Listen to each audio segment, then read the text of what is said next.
Namaskar to everybody. Vanakkam to all.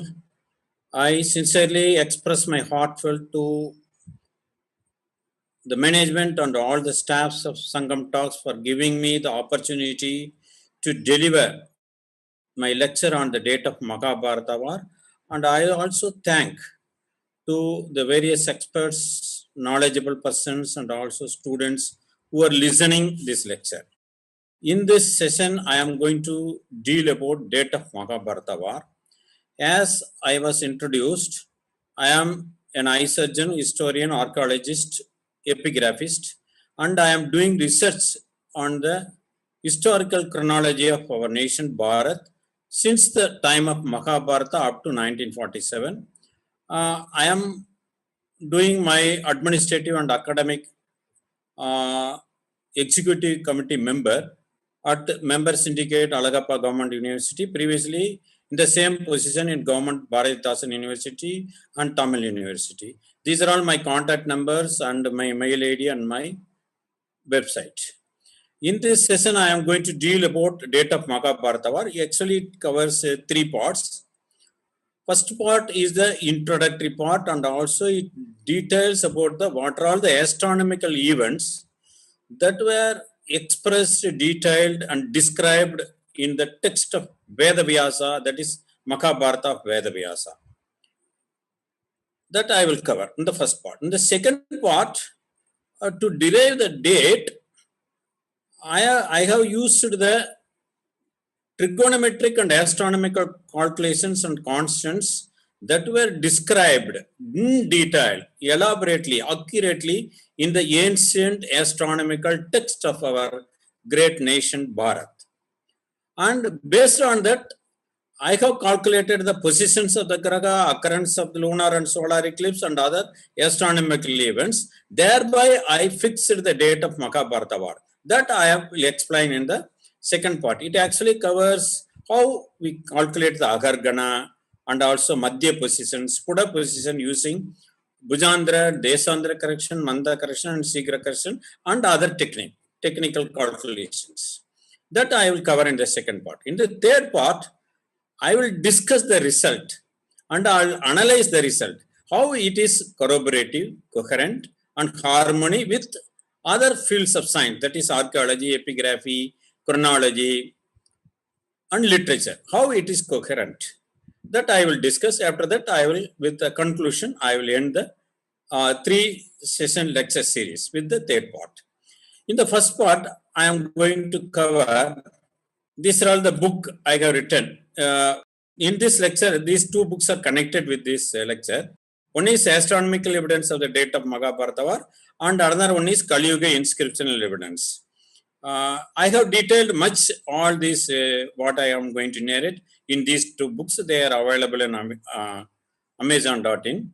So, in this first session, what I am going to detail is, first thing, I have to prove that Mahabharata is definitely a history. That we got to prove. And the second thing is, what are all the fields of science and arts which will help us to derive the Mahabharata War date exactly. And the third part is the most important thing, that the number of years difference of years between the date of Mahabharata War and Kali Yuga beginning. How much years is different? Based on the internal evidence of Mahabharata text itself. And the fourth part is the astronomical events that are narrated by Veda Vyasa. This is the thing I am going to detail in this first lecture. First, how to prove Mahabharata is a history. That is based on archaeological excavations. First, I will deal. But first one is Mahabharata happened. If immediately what we know, immediately Sri Krishna will come in our mind. So, Sri Krishna's residence Dwarka in Gujarat state. So, there the marine archaeology, that is underwater study, that will reveal that there are strong civilized town structures, city structures 6 meters below the present day modern sea level. So, at near Dwarka in Gujarat, that proves that the date beyond 1900 BCE. And the pottery and walls, thermoluminescence method, scientific method, they proved the date is before 1600 BCE. Dr. S.R. Rao, a great archaeologist and also National Institute of Oceanography, Goa, they tried with the help of Archaeological Survey of India, they have found out some 20 years back, but unfortunately it has not proceeded further. If it would have proceeded further, they would have proved that it may be beyond this 1900 or 1600, nearly 3000 or 3100 they would have gone. But why, we don't know. It was unfortunately not proceeded further. And the second thing is, after Dwarka, the most important city is Hastinapura in Uttar Pradesh state near Meerut on the west bank of Ganga. Here there are a lot of excavations are done, and they found out painted graveware. That is, date is 2800 BCE, and Draupadi kitchen, Draupadi Ghat, where copper, iron, gold, and other terracotta findings are there. Ivory dice also there.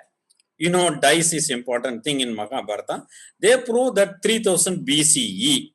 And Viduraka Tila, Viduraka place, Vidura we know, the important character in Mahabharata. His palace was found, and there are 135 iron objects. All these things prove that Mahabharata, that incidents, war and other incidents happened before 3000 BCE. And this Vishnu Purana, in this chapter, in this sloka, mentioned that during the King Nishaknu, who came in the Pandava Vamsa, the sixth king from Parikshit, who came to power after Yudhishthira, there was flood in Ganga, so he shifted his capital from Hastinapura to Kusumbi. So that is about 150 to 175 years from Mahabharata War. There is a literature evidence for that. And the important thing is Kurukshetra, where the war actually happened in Haryana state. There we found iron arrows and spearheads. That is the thing, that weapons that were used in Kurukshetra, they analyzed the date of that weapons by thermoluminescence, the most advanced technology, even better than carbon dating. It proved that date is 3100 BCE. So definitely Mahabharata War was happened around 3100 BCE, and it is a history that also proved. And the recent finding in Sanoli in Uttar Pradesh, you would have all heard in the newspapers, there is a chariot drawn by horse, nearly 5000 year old. That is at least before 2200 BCE. And the whip is found out, and male warriors and female warriors' bodies were found out. So there is horse-drawn chariots, means it were used in Mahabharata War. And another thing is, horse was there before 2200 BCE. That is an important finding, because what we read on Aryan invasion theory, Aryan came from Central Asia in the year 1500 BCE. And they only brought horses. That was what we read in history textbooks. But it was totally disproved and made unscientific by this finding that even before 700 years before itself, there were horses in our nation. That is the thing. This is the picture of that horse-ridden chariot. You can find out. And is there is any inscription or numismatic evidence for Mahabharata history? Yes. In Madhya Pradesh state, in Besnagar, in Vidisha district, this was the iron pillar. It was dated 113 BCE, 2133 years before. What it mentioned, Vasudeva, the Sri Krishna's name, Deva of Devas, Bhagavata, that person who erected this pillar is a devotee of Krishna. That was the mentioned. Actually, this is the inscription there on the thing, and it mentioned Deva Devasu Vasudevasa. Heliodharana, his name. He is from Takshashila. So it is a strong evidence that Sri Krishna is a historical personality. And this is from Afghanistan, not from western part of ancient Bharat. At Iconom, there are coins of Balarama and Sri Krishna, 200 BCE. You see, this is the Balarama. He is having a pluff in his hand and mace in his hand. the weapons of Balarama. And this is Sri Krishna, Chakra is there, and Changu is there. So definitely both are historical personalities that were proved by these coins. And this is a rock painting at Madhya Pradesh. You can see Balarama with fluff and mace and Sri Krishna with Chakra and Changu. And this is a female deity. It is 3rd and 2nd century BCE. So Balarama, Krishna, all these three things prove that they are a historical personality. And Tamil Nadu is down south. Usually people think that Tamil Nadu is entirely different. No, it is entirely wrong concept. There is Sinnamanur larger copper plate in Tamil Nadu and Nidhanpur copper plate in Assam. Both were distanced from Kurukshetra and Hastinapura by thousands of kilometers. But I can show evidence from these copper plates that were issued thousands of kilometers away from Kurukshetra and Hastinapura. This Sinnamanur larger copper plate was issued 1100 years before, 1100 years. King Rajasimha Pandya, a famous king of Pandya. And it mentions Pandya as Panchava. We used to call the Pancha Pandava. This Pandya also called as Panchava. And what it mentions, this Pandya king participated in the Mahabharata War. There are inscriptional evidence that we should understand. With the elephant force, he defeated big warriors with chariot in Mahabharata War. Bharadathir Pahadottiyu. That was the mention in Tamil. Bharadathir Pahadu means elephant force. Maradar, the big warriors with chariot. They were defeated by Pandya king. There are strong evidence even in Tamil Nadu that Mahabharata is a history. And further it mentioned, it helped Arjuna, Vijaya, to get rid of his curse from Vasu. Vasu once cursed Arjuna, and that was removed by Pandya king. That much was a relationship with Pandya and Arjuna. And this Nidhanpur copper plate inscription is more 1300 years before, 350 years. And it mentions Bhagadatta, the king of Kamaropa or Brahjotita, participated in the Mahabharata War on the side of Kaurava. And in the Drona Parva 27th Adhyaya fully describe Bhagadatta's fighting.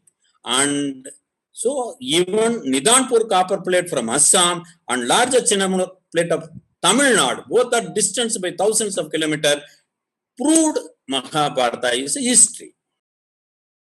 And what about literature? All you know, I don't want to need detail. Purana, especially Srimad Bhagavatam and Mahabharata text. And many texts are there to prove Mahabharata is a history. But I want to add one important, interesting thing. In Tamil Sangam literature, the very ancient Sangam Tamil literature, at least 3000 years old. So whether it mentions Mahabharata, yes. In Purananur in poem 2, it mentions Alangolai Puravi, Ivarodu Senai, Nilandalai Konda, Podambundumba, Raim Padinur, Purudu, Kalatolia, Perinjotru, Mihubadam Varayadu Gudutoi, Pal Pulipin, Pakalilin, Nal, Veda Neritirinum Tiria Chutramudu. That is the song. Alangolai Puravi, Ivarodu Senai. The persons, 5 persons who ride in horse, from their land was captured by Raim Padinarum, 100 persons. So Pandava land was captured by Duryodhana and Kaurava, and Raimbadan means 100 persons. They were defeated in the war. In that war, this Chera king, Cheraman Perinjotru Udayan Seraladan, fed Pandava army. He stood on the Dharma side, so he should live long. That was the blessing of a Tamil poet on Cheraman Perinjotru Udayan Seraladan. So there is a strong evidence. And further it mentions Alangolai Puravi. Puravi means horse. So horse was there even during Mahabharata War, as per Tamil Sangam literature evidence. So it totally disproves Aryan invasion theory. What it mentioned Aryan invasion theory? Horse was brought to India in the year 1500 BCE. But Mahabharata happened 3000 years before, 3000 BCE, 5000 years before. So it totally disproved. Even Tamil Sangam literature disproves Aryan invasion theory. And the Purananur 58 and Nattinai poem 32 worships Sri Krishna and Balarama as a god, as a historical personality. So that also proves Mahabharata and the interesting, beautiful comparison of duration of wars. But that we have to see. Silappadigaram, a famous Tamil Kapya, one of the five important Tamil Kapya, written by Ilango, the brother of Charan Chenguttuvan, the king. It mentioned that Devasura War happened for 18 years. Sri Rama Ravana Yuddha happened fought for 18 months. And Mahabharata fought for 18 days. But this Chera king Shenguttuva defeated his enemies Kanaga Vijaya in just 18 Nadika. 7 hours, 12 minutes. So you see 18 years, 18 months, 18 days, 18 Nadika. A beautiful comparison. But it mentions Mahabharata, the duration of war as 18 days. So it is a strong evidence that it is history. And the 17th Adhyaya, Silappadigaram mentions Sri Krishna Avatara. What it mentions? Tirumal Sirmai Kelador Seviyanna Seviyo. Like that, it worships Sri Krishna like that, and it narrated the whole Sri Krishna Avatara. So there are strong evidence for Mahabharata as a history, including Tamil literature, Tamil inscriptions, and some inscriptions. That we should understand. Then, how to derive? So we proved that Mahabharata is a history. Then we have to prove in which year that Mahabharata war was fought. That also important. No. Then only we can prove. So what are all the scientific fields through which we can prove the Mahabharata date? One is literature. Aryabhatiya and Surya Siddhanta, Samkheta, Purana, Itikasa. That I will tell later. And excavations. Already I have dealt. Dwarka, Kurukshetra, Hastinapura, Sanoli, etc. And inscriptions. The most important thing is inscription. I have found a total of 601 inscriptions at least to prove Kali Yuga began in 3101 BCE. So Mahabharata is just a few decades before that. And another thing is chronology. The chronology of various kingdoms and Indian eras and almanacs and other things. Through that we can prove. And fifth part is astronomy. So only astronomy is only a fifth pillar, not the sole pillar. So astronomy findings should corroborate with the literature, archaeology, inscriptions, and chronology. It cannot give a separate date. It should be coherent, harmonious with their date. In astronomy, two types of derivations. One is using astronomical statistics, data, trigonometric mathematical calculations that were described in the ancient astronomical texts of our nation. So far, I am the only person using this method. All other using various software program. Now, coming to the first thing, how to prove date of Mahabharata war using literature. For example, Aryabhatiya, we know Aryabhatta, the great astronomer of our nation. He mentions Bharatat Purvam, 3 yuga were gone. That is Satya, Treda, Dwapara yuga were gone. So it is at the end of Dwapara. He didn't mention anything about Kali Yuga. So Mahabharata war was fought just before beginning of Kali Yuga. And Viruddha Garga, in his Garga Samkheta, he mentioned Kali Dwapara Sandautu Siddhaste Pitru Daivadam Muneho. That means Muneho means the Saptarishi constellation. It was stationed at Mahanakshatra. Pitru Daivatam is Mahanakshara. Kali Dwapara Sandhi. That is at the junction of Dwapara and Kali Yuga. The Saptarishi constellation was at Mahanakshatra. That was the thing. Varagi Miran explaining this sloka, he mentioned Asan Magasu Munayaka, Sasati Prithvim Yudhishtiro Nirupatau. That is when Yudhishthira was ruling, this Munayaka, that is Saptarishi, was it Magasu, Mahanakshatra. Asan means stationed. So, this Yudhishthira ruling and Kali Dwapara Sandhi both were one and the same in terms of time.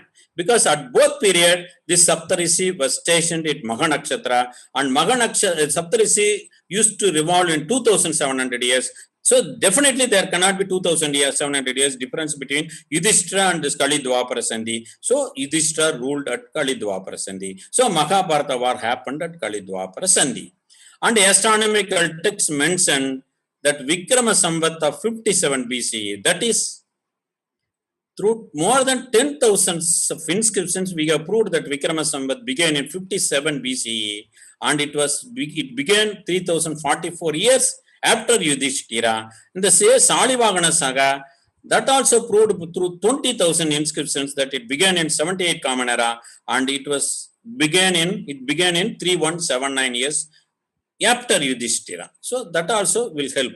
Where this is described, it is described in Kalidasa, Jyotirvedabharanam, Brahmasphota Siddhanta, Brahmagupta, Siddhanta Siromani of Bhaskaracharya, Vadeswara Siddhanta of Vadeswara, Sisyadi, Vriddhita Tantram of Lalacharya, and Maha and Lagu Bhaskaram of Bhaskara. All these texts describe this. And is there any foreign author who mentioned this? That is an important thing. No. Abu Fasal Ibn Mubarak, a vizier in the court of Akbar, he wrote a book, Nain Akbari. In the first volume, third part at 263 page, he mentioned that 4696th year of Yudhishthira is same as 40th year of ruling of Akbar. So Akbar came to power in this year and 40th year is here, this. So if you deduct this year from this, it gives that Yudhishthira rule was around 3101 BCE. So Mahabharata War happened around this period only. Sir Alexander Cunningham, the first Surveyor General of British colonial rule, he mentioned in the page 7 of Book of Indian Era, same thing. And Henry Thomas Colebrook, a great Orientalist, he mentioned in his book, that is Age of Aryabhatiya. That is epoch of Mahabharata War, commencement of Kali Yuga and era of Yudhishthira are nearly at equal time. That is around the same time, 1 or 2 decades different. So he mentioned that all the three are one and the same in terms of time. And the second thing is, so through literature we have proved. There are Purana and other things also there that all these foreign authors also prove that Mahabharata War happened around 3100 BCE. And Puranic chronology, Bharatian era and calendar system. The Purana, especially Vishnu Purana, Srimad Bhagavatam, Matsaya, Brahmanda Purana, Vayu Purana, they details the chronology of 3 kingdoms since Mahabharata War. That is, one is Kuru, Pandava Vamsa, then Ikshvaku Vamsa, that in which Rama and Buddha born, and Magadha kingdom, the famous Magadha kingdom of Bihar, up to the end of Andhra Satavahana. Why Purana describes this chronology means we have to understand. The 5 important characters, Lakshana of Purana is Sarga, Pradisarga, Vamsa, Manvantara and Vamsanucharita. Sarga and Pradisarga is creation, dissolution, and Vamsanucharita is the chronology of various kingdoms. So the Purana has to describe all these things. That's why the Purana describe. And Bhavishya Mahapurana mentions that the king Vikramaditya, Pramara dynasty of Ujjain, who started his era in 57 BCE, was born in 3000 Kali. And Kali Yuga Rajavrittanta, another ancient Sanskrit text, mentioned the chronology of this Magadha dynasty up to Gupta Vamsa. So based on that, we can fix Mahabharata War because they describe the chronology from Mahabharata War as the starting point. Okay. So Varagi Migira in his Brigat Samhita mentioned one interesting thing, that this Sakan Nirupa era, that is Cyrus era, from Persian sources you can find out that Cyrus II started his era in 556 BCE, 550 BCE, at which he became a great empire of Persia. And from Yudhishthira to Sakan Nirupa era, there is a gap of 2526 years. So it shows that Yudhishthira lived up to 3076 BCE, and which year Yudhishthira went to heaven and the Saptarishi era began. So Indian era clearly shows that 3044 years after Yudhishthira, Vikrama Samvat of 57 BCE began, and 3179 years after Yudhishthira, Salivagana Saga began at 78 Common Era. And we know that Bharatian calendar system and various almanacs, you can verify any almanac, in Government of India almanac. It precisely mentioned the present year of Kali is 5122nd year. You can verify now.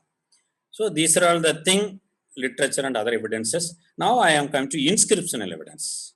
So far, I have found out 607 inscriptions. Out of that, I have published 436 inscriptions. The remaining I have to publish.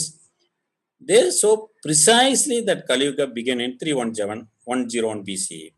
After that, Aihole, Nidanpur, Bhattara, and Jaisalmer inscriptions directly mention Mahabharata War, Pandava Vamsa, and Yudhishthira. These inscriptions are separated by thousands of kilometers from Kashmir to Kanyakumari, that is up to Tamil Nadu down south, and Gujarat to Assam far east. Though these inscriptions are separated by thousands of kilometers away along the length and breadth of Bharat, and they are issued in different languages by different kings and dynasties and during different periods, that is ranging from Kali 2000 to Kali 5033, that is range is 3033 years. Even then, distance is 1000 kilometers, different language, different kings, different period, yet they point one date precisely that Kali Yuga began in 3101 BC. That is a strong thing. And for want of time, I will detail only two inscriptions out of 607. One is the famous Aihole inscription of 634 BCE. It mentioned that after Mahabharata War, 3735 years in Kali Yuga and 556 years of Sagayara. At the year this inscription was inscribed. That is 634 BCE, some 1304. So we can back calculate. We have enjoyed independence for the past 75 years, and we suffered in the British colonial rule for 150 years, and there is a great kingdom, Maratha Empire, for 100 years, and Vijayanagara Empire, 250 years, we should be proud of that, and 200 years of Vaisala, Kakatiya, and later Pandya rule, and 300 years of later Chola Empire, and 300 years of Pallava Empire, because Magendra Pallava, Narasimha Pallava were contemporary to Pulikesi II, who issued this Aihole inscription. So total 1375, 75, 150, 100, issued to 1375 years. This is 3735 year Kali Yuga. If we add 5100 years, 10 years of Kali Yuga in the present year. Now it is 5122. I have given only approximate, not exact 156, 152 like that, just to understand easily. So it definitely proved that Mahabharata War happened around 3100 BCE before that. Okay, hence Aihole is an important thing. And another thing is Bhattara inscription. It was issued by the king Govinda Kesavadeva. He is from Gaur dynasty. He ruled Sylhet, which is a small district at present day in Bangladesh, eastern part of Bangladesh. And his ruling period is 990 to 1040 Common Era. What it mentions is date 4151 years after the era of the first king of Pandava. That is Pandava Kola Adi Pada Abda. Abda means here, Pada means king, Adi Pada means first king. Kula is Vamsa. So Yudhishthira. So from Yudhishthira up to this inscription, there elapsed 4151 years. He ruled from 990 to 1040. So between these 2 years only, any 1 year, he issued this inscription. So the range for Mahabharata War is 31612 to 3111 BCE as per Bhattara inscription. Suppose if you apply this date to any, many scholars mention date before 5500 BCE, what will happen? Then this regnal period of King Govinda Kesava will be 1349 BCE, 3369 years before present. After this Govinda Kesava Deva, the Bengal Sultan Samsuddin captured Sylhet in 263 years. So, yes, if you apply this date beyond 5500 BCE, then it shows that Bengal Sultan Samsuddin ruled Bengal, including West Bengal, in 1000 BCE. We know in what period his religion started, and when he entered into Bharat, and when they entered into Assam. So totally disproves 1000 BCE. The religion started in 622 Common Era. So totally disproved. And another thing is, if you apply date after 2400 BCE, The regnal period of King Govinda Kesava will be 1751 BCE. Just 269 years before present. After that, 263 years after that, King Bengal Sultan Samsuddin captured Silhat. So, as per this date, 2400 BCE, now Bengal Sultan Samsuddin would be ruling Silhat. It is not Mamata Banerjee. It is not some president of Bangladesh. It is only Sultan Samsuddin. So, it also totally disproved. So, for want of time, I am describing only, explaining 2 inscriptions out of 607.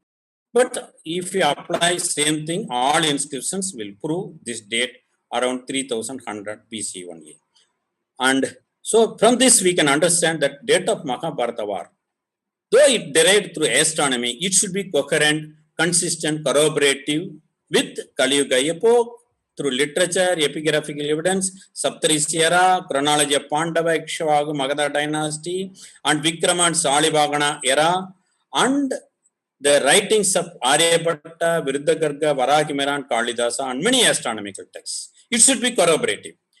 Why I am stressing this means, if we apply same astronomical events, and if these events are happened in the year 1947 Common Era, at that year we got independence, if they are well fit in 1947 BC, Common Era or 2000, just 20 years before, whether we can take that year as the Mahabharata year, because astronomical events are satisfied. Why didn't we take?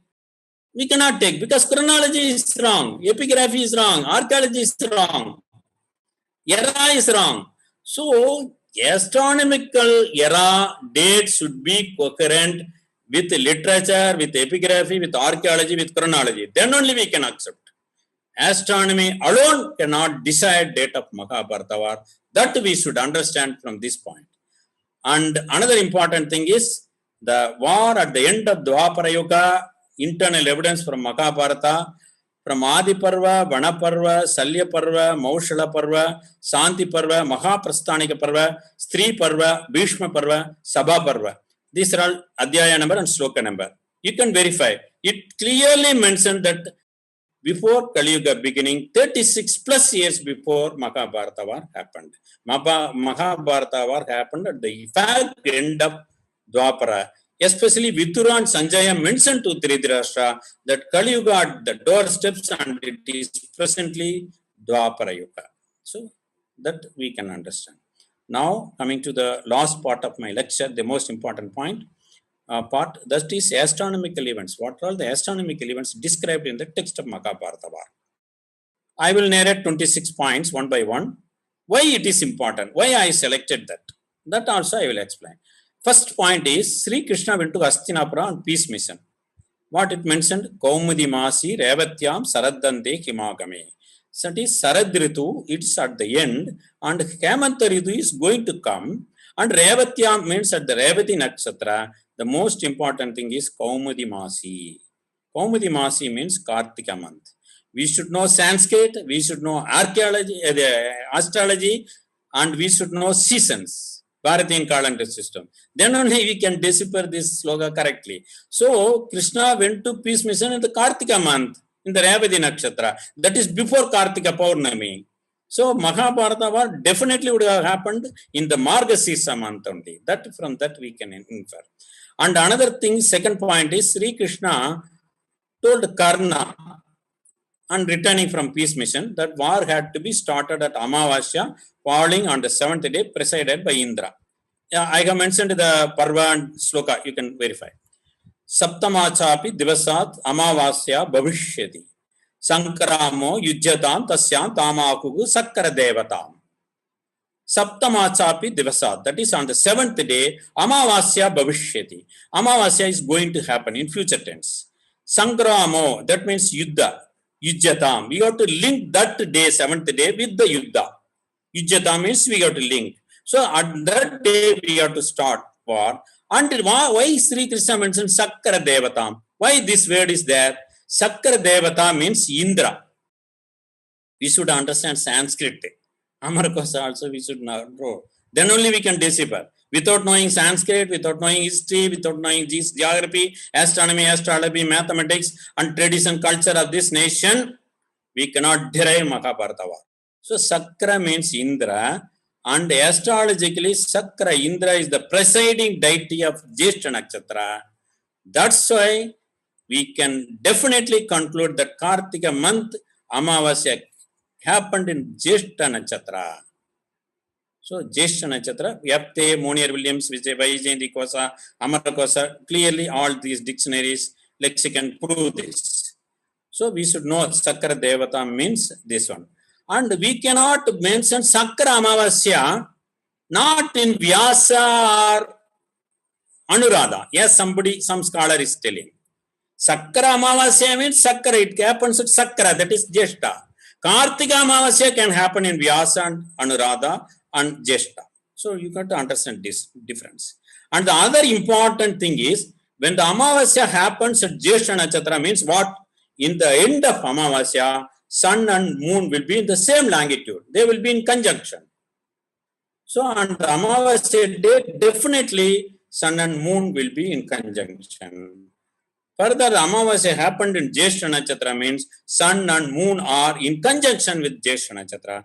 That is an important thing we have to find out. So Amavasya happened in Jyeshta Nakshatra means sun, moon and Jyeshta Nakshatra are in conjunction, are in same longitude when we see from earth. That is the important thing of this sloka. And moon and sun afflicting Rohini. Moon and sun, astrologically, it has only 7th aspect. So Rohini is exactly opposite to Jyeshta Nakshatra. So 7th is exactly opposite view. So it can afflict if they are in Jyeshta Nakshatra. That also prove that sun and moon are in Jyeshta Nakshatra. And Vyasa mentioned important thing is Amavasya, that is new moon, occurred ill-timely from 13th day from the full moon, that is Paurnami. From Paurnami to Amavasya, you can see calendar. There will be commonly 15 days or 14 or 16 days. Never happened in 13 days. So it is a bad omen. That was explained Vyasa to Dhritarashtra to stop war. Because Amavasya occurred ill-timely in 13th day. That is an important thing. And further important thing is, 5th point, lunar and solar eclipse in the same month at 13 days interval. Sandra Surya Ubhav Grasta Ekamasim Triyodasim. That is, the interval between lunar and solar eclipse will be 13 days, Triyodasim. And Ekamasi in the same month, it happens. First, he mentioned Chandra. So, lunar eclipse first happened and then Surya second eclipse. So, that is important thing. Then, moon. Moon in Kartika, it is in Kartika Paurnami, that was mentioned by Vyasa Dhritarashtra. Vyasa to Dhritarashtra, that is Paurnamasim Kartiki. So, Kartika month Paurnami happened in Kritika Nakshatra. That was we inferred. And Karna to Sri Krishna and Bhishma Parva, Vyasa mentioned that moon is not in good condition and it is without light rays. So there is an eclipse of moon on Kartika Paurnami. That we have to understand from this sloka. And Rahu is approaching sun, solar eclipse. That is Rahur Arkam Upaiti Cha. Arkam means sun. Rahu is Rahu, we know, ascending node of moon. Scientifically, it is us. Rahu and Ketu are not imaginary things by our ancestors. It is scientific. Rahu is the ascending node of moon and Ketu is the descending node of moon. That I will explain how it is scientific. So Rahu is approaching sun. That means there is 2 points we are inferring from this. There is solar eclipse at Amavasya at Jyeshta Nakshatra.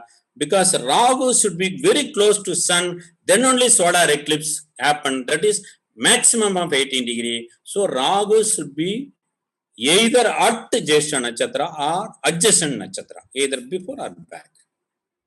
It cannot be further away. So Rahu is also in Jyeshta Nakshatra. So Jyeshta Nakshatra, sun, moon, Rahu are there in Jyeshta Nakshatra. That is the inference we got from this. Not only solar eclipse. Another important point, this one. Then coming to Saturn, Karna replied that Sri Krishna, that Saturn afflict Rohini Nakshatra. Prajapatyam is Rohini Nakshatra.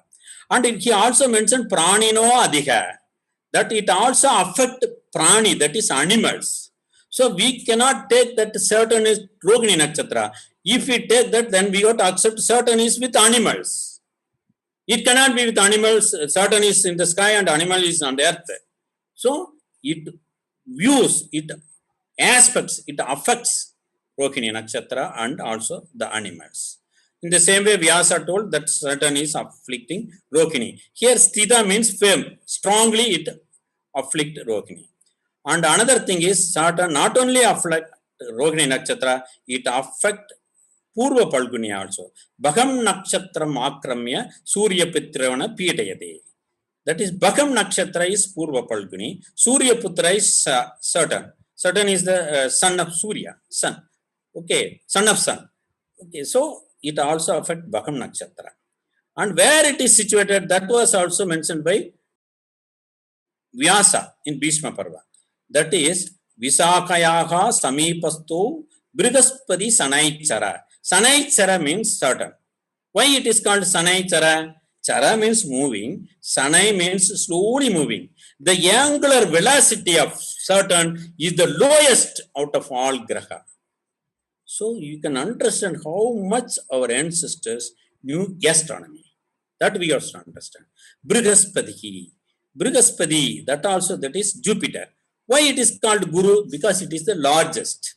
So out of all the Graha, Guru, Jupiter is the largest. So our ancestors knew astronomy very well. That way is a byproduct of this sloka. And what is important for us is both Jupiter and Saturn are nearer to Visakha. Visakhayaha Samipasto. Samipasto is nearer. So Saturn is situated near to Visakha and it afflicts Rohini Nakshatra, it afflicts Bhagam Nakshatra. So that's Saturn has.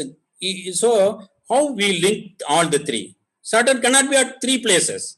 So it should be defined that Saturn is situated in one nakshatra and due to its Graha Drishti, Nakshatra Drishti and also Zodiac Drishti, Rasi Drishti, it afflicts Rohini and Purva Palguni. So that I will explain in the next session. So it has aspects. All three aspects are there. Graha Drishti, Nakshatra Drishti, Rasi Drishti are there. With that we can explain that.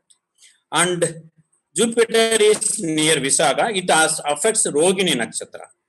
So Jupiter has 5, 7, 9th Drishti. Saturn has 3, 7, 10 Drishti. Jupiter has 5, 7, 10 Drishti. 5, 7, 9 Drishti. With that we can explain. And where Jupiter is situated, it is Visakha. It aspects Rohini Nakshatra. Not only that, Jupiter aspects Sravana Nakshatra also. Sarvecha Brihaspati.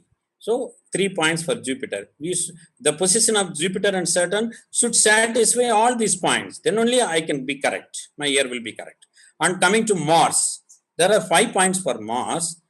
Mahas Ankarako Vakraha. So Mars afflict Magha Nakshatra badly. That is 1 point for Mars. And another thing is, Mars is acting cruelly at Jyeshta Nakshatra and it is moving towards Anuradha Nakshatra in a friendly manner. Kritvacha Ankarako Vakram Jyeshtaya Madhusudana. Madhusudana is Krishna. Anuraga Pratayade Maitram Sangamayaneva. So it moves towards Anuradha Nakshatra and it also affects Jyeshta Nakshatra. That also we get to explain. When we fix Mars position, all these things should be satisfied. And Mars Lokita is fully covering Samvritya Sravana Nakshatra. It also has to affect Sravana Nakshatra. Our position should be like that so that it can affect Sravana Nakshatra based on astrology.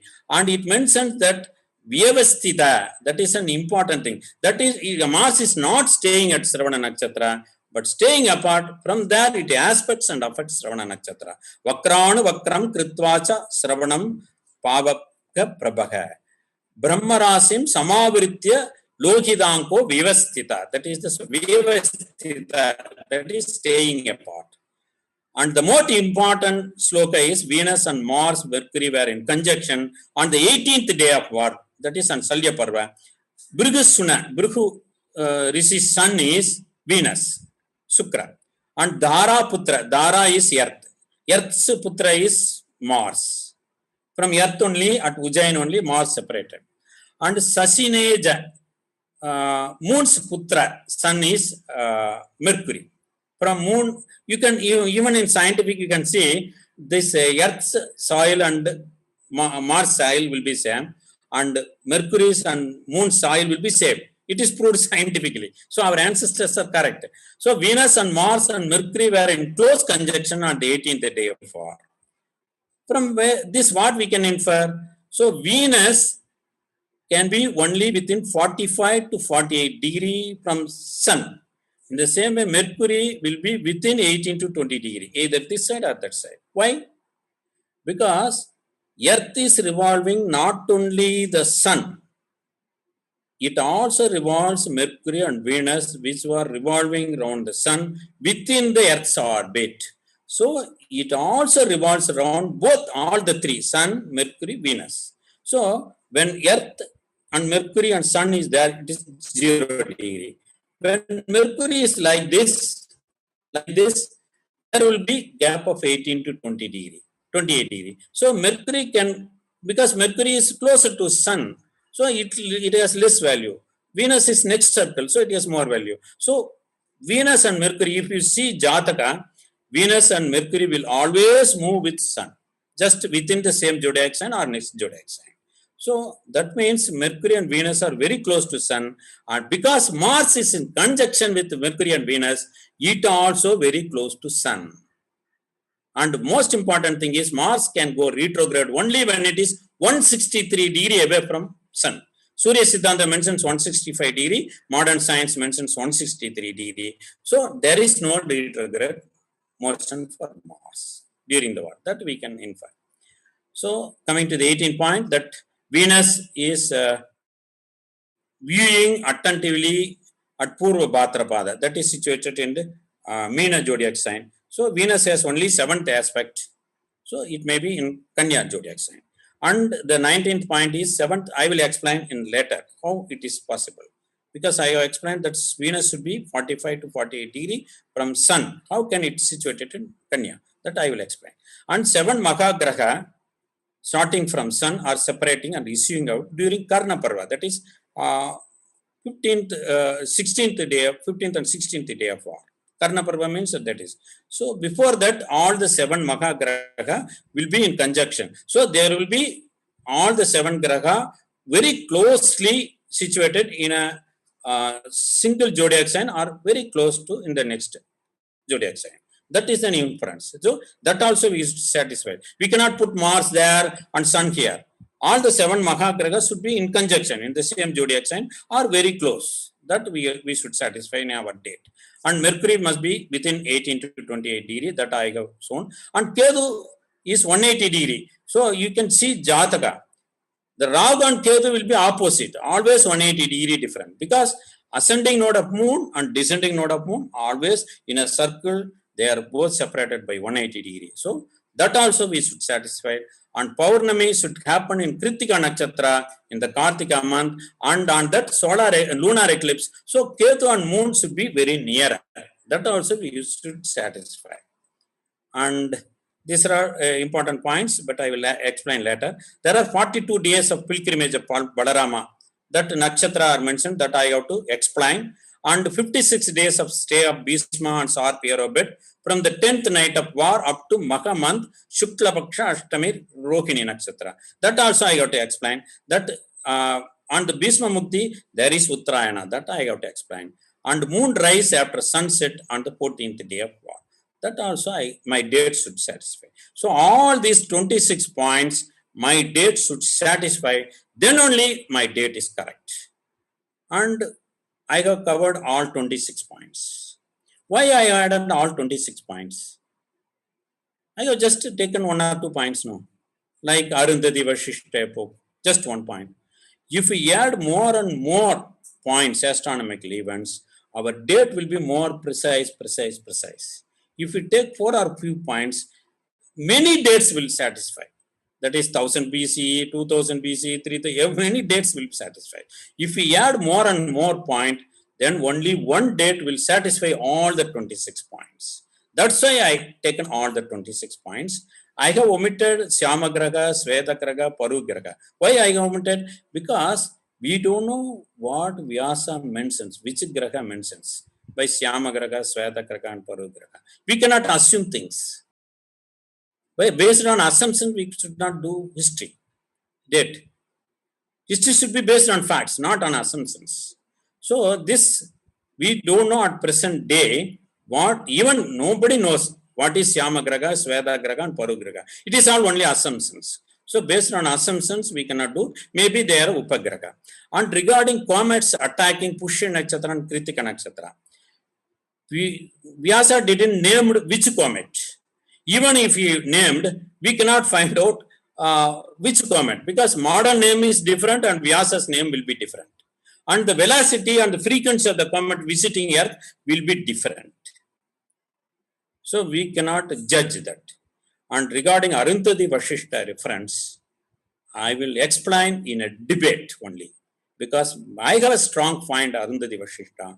It is, my view is, it is cannot be taken as an astronomical event at all. So that I will explain. And with that, I nearly going to complete the first session. So far in this session, we discussed about Mahabharata is a definite history. That there is no doubt in it, not even an iota of doubt on it. It is a definite history. Our brothers and sisters who are living in Bharat should understand our ancestors' history is definite, 100% history. We should not go with the foreign Orientalist or some other persons who are denying anything, our history as a myth. So that we should understand. And the derivation of date of Mahabharata War, many scientific fields are there. Not only astronomy. Literature is there, epigraphy, chronology, archaeology, and astronomy. Astronomy is one of the 5 only. So astronomy alone cannot decide Mahabharata date. Because if all the 26 events are satisfied in the year 2021, in the present year, I cannot say that Mahabharata War happened in this year. It should satisfy other literature, epigraphy, chronology, and archaeology. And that is the importance of corroborative coherence, harmony among all these scientific fields and their findings. There should be that. And there is a 36 years of gap between Mahabharata War and Kali Yuga epoch, and astronomical events described. I have narrated 26 points, how they are important and how can they guide us to derive Mahabharata War date precisely, that I explained. In the next 2 sessions, I am going to explain the method I have adopted. It is an unique method. So far in the entire world, I am the only person adopted that method, because it's a very difficult method. To do one calculation on Mercury, it will take me 2-3 days. Just Lakhu Bhaskaraya described how to derive the position of Mercury and Venus in 4 lines. That was explained by 8 pages. That was understood by me, and it took 16 hours. And to do calculations for each Mercury and Venus, each one took 2 days. So it is a very difficult thing. You can operate just on a software, and this computer will tell where Mercury is there. But to do these calculations, we should understand trigonometric calculations. We should know astronomical calculations and other thing, and we should work hard. So these astronomical constants, calculations, trigonometric mathematical calculations of ancient Bharatian astronomical texts, I will explain what is Agargana, what is Spuda Gadi, Spuda position, Madhya positions, Deshwandra, Bhujandra correction, and other correction, Mandhya, Sigra correction, I will explain. It is cross-verifiable, so it is scientific, and it is well established, followed more than thousands of years in our nation. We can see in Mackenzie collection, some almanac in the year 1700 itself, that is 300 years before. He wrote it down. So authentic and gave correct results for 1000 years. So it is 100% reliable. And based on that, I derive the year of Mahabharata War, and I will analyze and discuss how that year satisfy all these 26 points. It is not only that, how it is corroborative, harmonious, and coherent with all other scientific fields like literature, archaeology, epigraphy, chronology. That also I will discuss, and after that I will conclude what is my date. And with that, I will complete these 3 sessions. I wholeheartedly thank Sangam Talks, the team of Sangam Talks, for giving me the opportunity, and also the eminent personalities and great scholars, students, and all persons who listened to me patiently and encouraged me. Thank you. Nandri, Dhanyavadaka. Thank you very much. If there is any questions, I am ready to answer. Dr. Raja, an excellent lecture by you. Thank you, sir. Thank you very much, sir. I enjoyed your talk. Excellent, excellent. And you have taken the evidence from various aspects and fixing the Mahabharata War.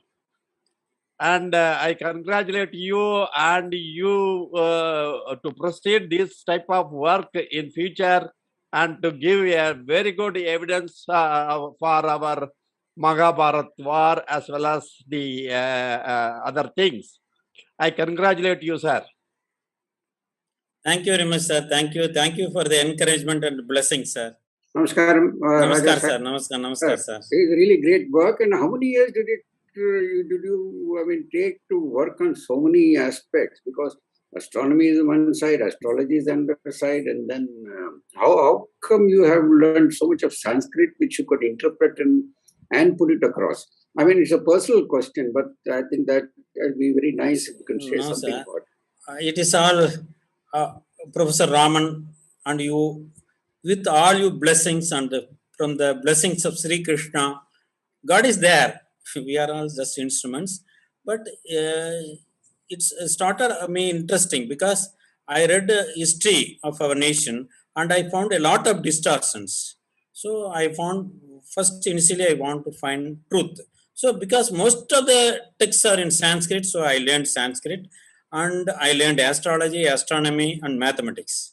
So to complete this project, I learned all these things. So it took me a few years. Even this writing one book, it took me 1 year. Very great, sir. Please continue the work so that you learn so much and we learn a little bit from you. Even that increases our knowledge. Really grateful, sir. Raja, sir, very grateful. Thanks for giving the chance, and it's a very wonderful talk by Dr. Raja, and really appreciable that you have covered all part of the India with relating this history. So I have basically two questions for this. One is that in Delhi we have a old fort, and it is also considered to be at the era of Mahabharata. So do you find any evidence in your research that is related to the Mahabharata? And my second question is that you have a wonderful research in this area. So how do you think to include this into the historical textbook of India? See, as an independent scholar, I am doing all this research. But when the government is approaching me, definitely, if the central government, they are with the new education policies, they want to rewrite Indian history. So if they approach to me, I am ready to help 100% to rewrite our Indian history. That is our humble duty to our motherland. I am not demanding anything. It is as a duty, humble duty to my mother. I am ready to do my service at their feet, and I will definitely cooperate with the central government, and they should approach me. There are evidence there. Definite evidence is even that SAR can do research on that. I can help if I found any evidence, I can forward to him. So he can do research on his own. So not only myself, we as citizens of this nation, as a son of our nation, we should come together and we should work together, and we will definitely arrive. There are enough evidence. See, for example, I can quote. I have read in Mackenzie collection, who was a surveyor general, first surveyor general of India. He worked in India from 1783 to 1830, 40 years. On those days, there is no cell phone, there is no telecommunication, there is no road, there is no electricity. In spite of that, with the help of two locals, he collected a lot of inscriptions and manuscripts.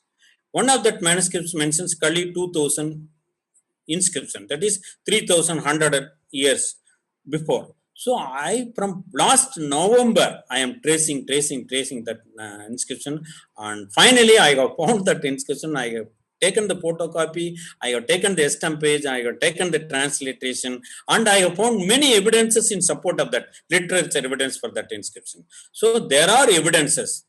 It is all hidden. We have to do hard work and it will come out into our hands and we will work humbly and also combinedly. We should not work for name, fame, anything. We should work for our nation. That is my humble Thank request. you, Dr. Raja. I have listened your lecture with the Chakrapani ji, also was also a historian from the ESCON, and as I am the student of Siddhant Jyotish in the Panini Sanskrit University, Jen, I just want to ask you that can we relate our the discovery and the study you have done to the different idols and different places which are located in Vrindavan and Dwarka, because Sangan Towns has also invited the Dr. Brajesh Jha, uh, who have done a lot of studies in for the excavation of the Dwarka. So can we collaborate and come with some kind of renewed discovery about these things? And secondly, how we can collaborate with you, because we are also studying on the Siddhant Jyotish Okay, related sir. to the astronomy. So is it possible then a number of students and professors who are in the different universities, um, Okay, and sir. so how Sir, we can help you? sir, you see, my first request is we should work as a team. There will be definitely evidence for Mahabharata in Vrindavan, about Sri Krishna's history also in Vrindavan. And if I from Tamil Nadu, if I go there to Vrindavan and find out, it will consume more time and expenditure. Suppose a person or a team of persons who are in Vrindavan, who are likely to work with us, if they combine with us, and I will work in Tamil Nadu, he will work in Vrindavan, and somebody will work in Assam, somebody will work in Jammu Kashmir, Gujarat. Like that, if we have a team, the job will be very easy. I want a team? Because ours is a vast country and our ancient history from Mahabharata at least 5,000 years old. No other country has that much antiquity. And the inscriptions, literature, and other evidences are abundant. So one person, if even if he devote his whole time since the age of 20 to up to 80, he cannot complete that work. So we have to work as a team, and I welcome. I have given my contact number, my mail ID here, or you can ask Sangan Talks. They will be very helpful, and they will be. They are also working for our Dharma only, so they will definitely help us, and we will, yes, with the Sangam Talks and with all, we will work together. And I am very happy that you approached me. I am. Gives me immense pleasure to work with you. Definitely, please call me and we will join on work. My mail ID is here, my website, my contact numbers. This is WhatsApp number. Okay, yeah, you can keep it on this slide. Okay, So tell. I would request our audience to please note this Okay, down. okay. Thank you, Sangam Talk. And thank you, Dr. Raja, for a most brilliant lecture. Thank you, My madam. Thank question you. is somewhat similar, now madam. that it is, we have all grown up, we have heard story of Mahabharata and Ramayana, but everybody calls it a mythology. Yes, So now madam. that, you and I have heard a lot of other lectures, thanks to Sangam Talks again, that this is historical. Okay, madam. So why this is not included in our history books? Why do we only learn Mughal history? And, we must change our history books and we must talk about this so that the future generations at least know something better than us. Don't you think it's about time that was done? It's exactly what you told is absolutely correct, madam. I am in 100% accept your view. See, why I chosen history? See, even if there is a good governance for 10 years, if our descendants, the future generation, if they don't know our history, then again this nation may go into slavery. So the most important thing is history and education. So because as a ordinary citizen, I could not do much work on education. It's a government thing. So I chose history. So even this history, I did research on as an individual, and I have a few friends of me to help me. They are very cordial and they are helping me. But this government should come forward, either to you or myself or both of us, and they should ask us to produce all the evidence, and they should only made change in the history textbooks. They should be ready. So I have approached many topmost officials and ministers in the present government. They are not helpful. They are not listening to me. I have many times I have written letters to them, even to PMO and other education ministry office, but there is no response. That is the thing what happens, madam, that we have to accept. Okay, madam. Please continue, madam. Yeah, I think the government is only interested in staying in power, whichever government comes. They are not bothered about history. They're only bothered about writing their own history. Madam, we cannot pass that type of comment. But government, if forwards, we will definitely help, madam. It is our duty, and we will obey the government, and we will submit all the evidence to them, and they should change. In that way, we will helpful. If they won't come, I will do my research on my board. There is nobody can prevent me. Sir, excellent presentation, sir. Really Thank new you. perspective into seeing this. Sir, one question from my side. Now, I see that most of the shlokas and the evidences you have taken from Veda Vyasa's Moola Bharatam, the root Yes. Mahabharata, right? Yes. Now, my question is like there are regional variations also. I'm from Andhra. We have an Andhra Mahabharatam composed by Nannaya also, and in that, for example, Nannaya gives importance to some of the events that have taken place in this region. For example, when Sahadeva came down to subdue the southern kings before Yudhishthira performed the Rajasuya, Nannaya has described that more rather than Vyasa had did in the Moola Bharatam. So, like you gave the example of the king in Silhet, which I did not know before this talk, that he had inscripted 4151. So, how important do you think it would be for us to also study the regional versions of it and then derive the evidences from there and collaborate it with the Moola Bharata? Yes, very good question, sir. Even in Tamil also, Villi Mahabharatam is there. In this larger Chinnamanur copper plate, it means Mahabharatam Tamil Poduttum.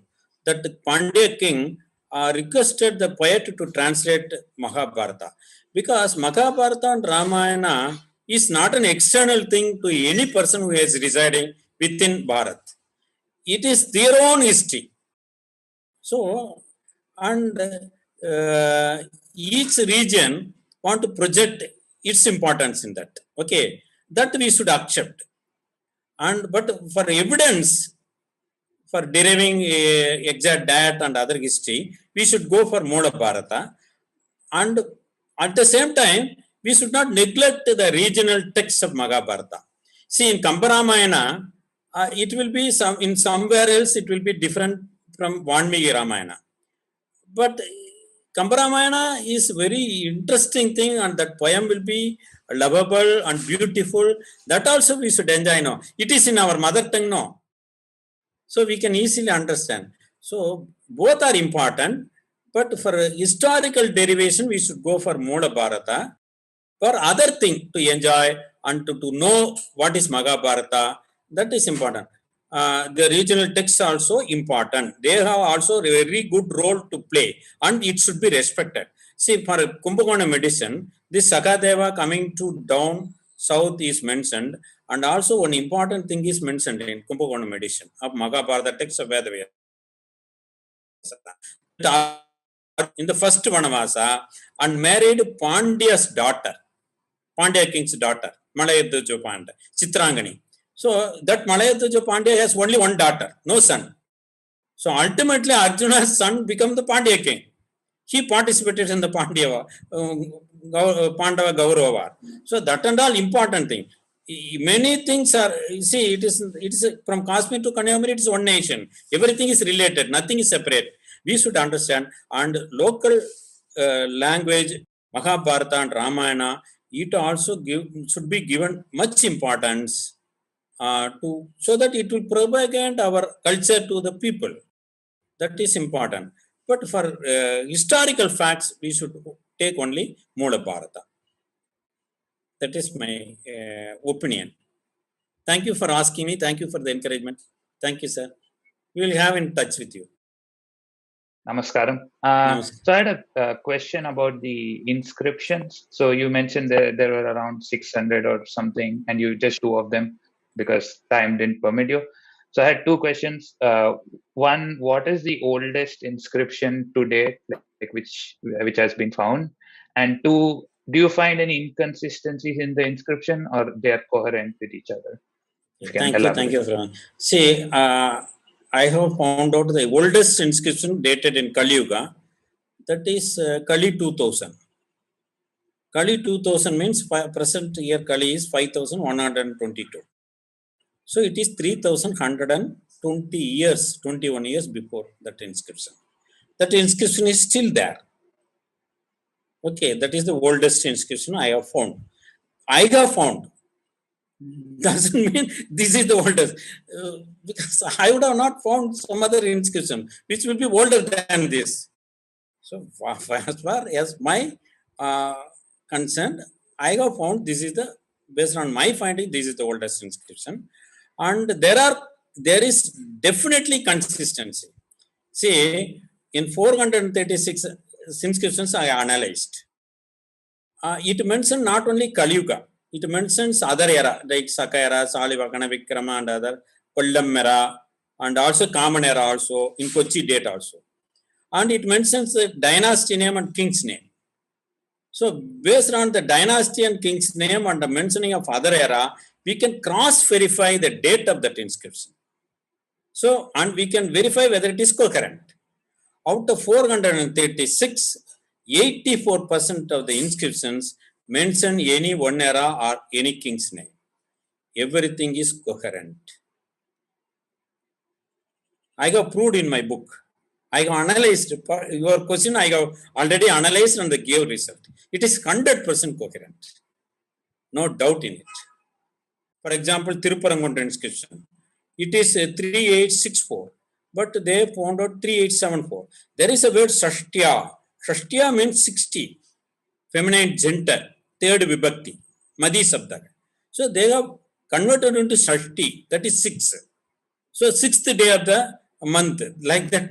So it is only our end is some wrong, not our ancestors' end. If you analyze inscription correctly, it will give correct date. That is my strong opinion. Thank you very much for asking me the question. And to get Dr. Raja's books, they are available on Amazon. So you can go and search on Amazon and you can get Dr. Raja's books from there. So Rohit B says, is there any public repository of Indian inscriptions which is available on the internet? Internet, Epigraphia Karnataka is available. You can download. Tiruvangur Archaeological Society inscriptions, that also you can download. As far as Archaeological Survey of India publication, Epigraphia Indica, that PDF form is available, surprisingly, in BJP website, Bharatiya Janata Party website. It is available. You can download. And annual reports of Indian epigraphy, there is no PDF. South Indian inscriptions also, few volumes are there. So you can download. But actually, I tried to take a PDF of all these things so that people who are researchers, they can easily approach, they can do their research better. But unfortunately, I couldn't do it because a lot of permission I have to get, and it involves some finance, so I couldn't do it. But it is available. The last question we have, Dr. Raja, is from Avichal Raghuvanshi. He says that as a student, how can I learn our ancient Indian mathematics, Sulba Sutra, Shilpa Shastra, ancient trigonometry, etc.? There are books are available. For example, Leelavati is an excellent mathematical book written by Bhaskaracharya. The English translation is available. This Sulpa Sutra, Char Sudra, that is in Hindi translation is also available. In English translation is available. English translation is available from Indian National Science Academy. Indian National Science Academy, New Delhi. This book is available as hard copy. You can buy from Indian National Science Academy. All the 4 Sulpa Sutra, with original text with English translation is available, and Hindi translation, some book is available from a common publisher. So like that, Leelavati is available. Everything is now available. People are started searching. So slowly, one another thing is coming. So there will be a bright future for this student. And if he has any guidance, I am ready to help him. Because it is my duty to help him. Like that interested personality who is devoted to our nation, it is my duty to help him. He can contact me at any time. I will ready to help him and guide him.